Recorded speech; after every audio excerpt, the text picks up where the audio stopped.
chandelier, a microscope lens, a shop window, a glass bottle. All glass begins in a furnace. Sand, soda, lime, and intense heat.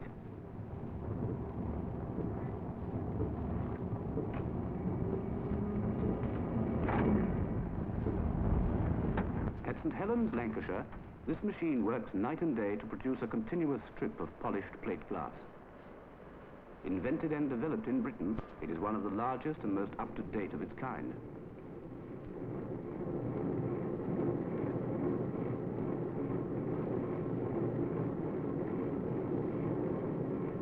Always moving, both sides of the flattened strip are ground and polished by revolving discs. As the perfect strip emerges, only the problem of handling governs its length.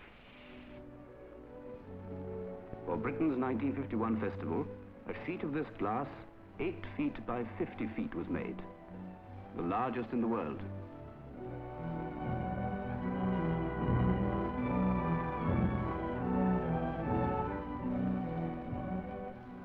It is moved with care. Electrically operated suckers grip the ton of glass, and it's lifted to its place in the festival hall.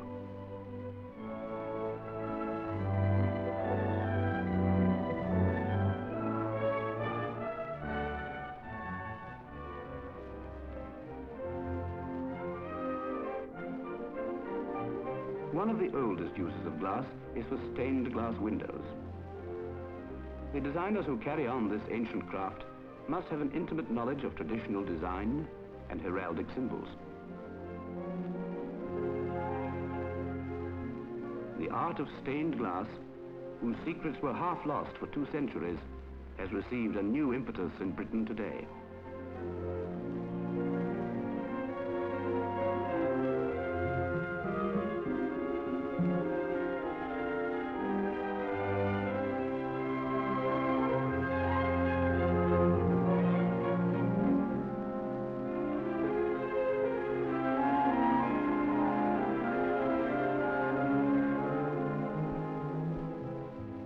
Specially designed windows are made for cathedrals and churches in many different countries.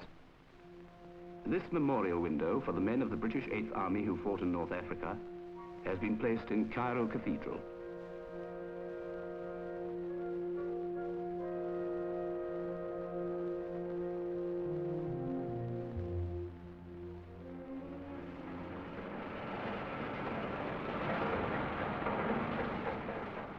Lenses and prisms require the finest and purest glass.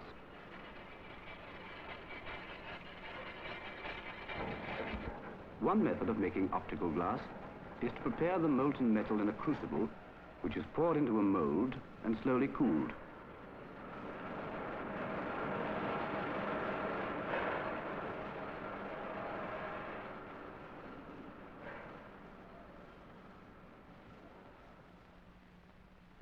This method makes possible very large lenses for telescopes. In an older process, still in use, the molten glass and crucible are cooled together. Then pot and glass are broken up.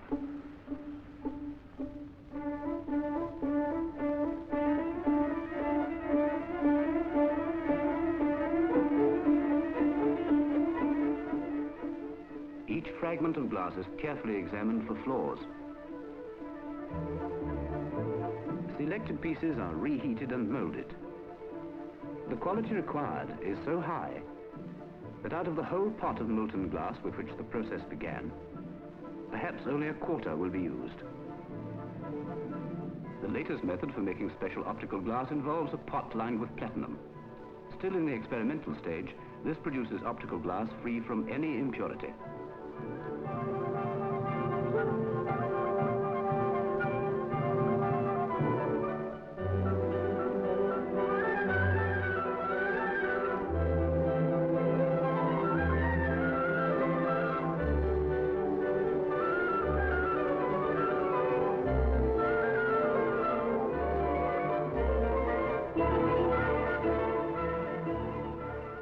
After grinding and polishing, the lenses are ready for use in spectacles, scientific instruments, telescopes, microscopes and cameras.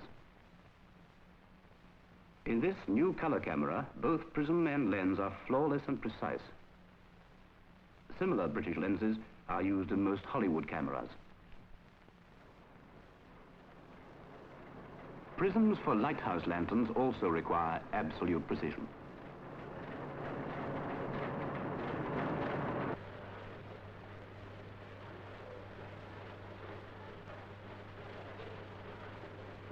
They are built up in rings.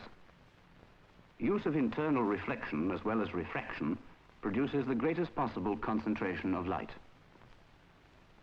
This lighthouse lantern was placed at the top of the shot tower on the South Bank site of the Festival of Britain in 1951. And the first lantern made by this firm was shown at the Great Exhibition of 1851. They are the only company in the world which makes complete lighthouses.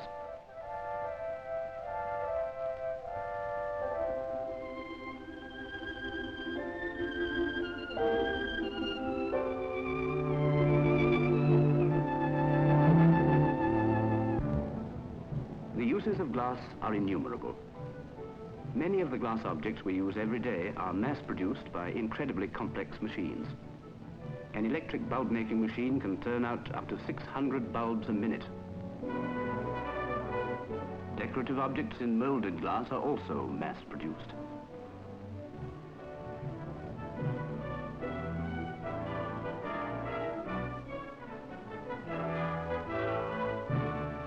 In contrast to this machine-made glass, the finest cut glass is still handmade by individual craftsmen.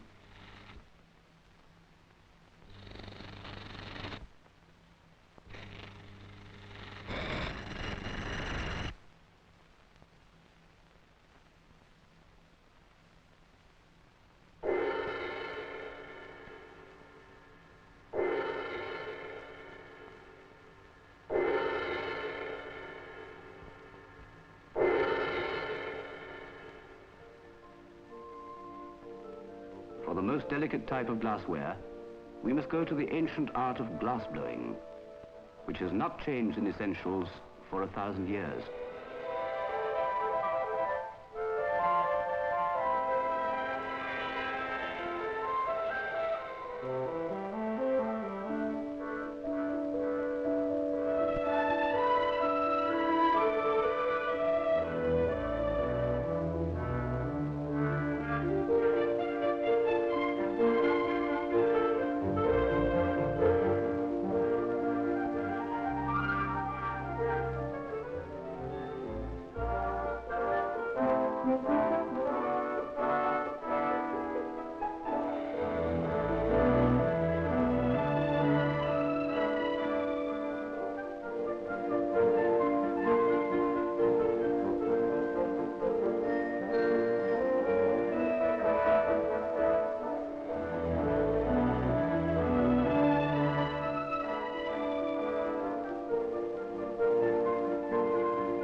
Only great skill, based on an age-old tradition, could produce a lovely, fragile thing with such apparent ease.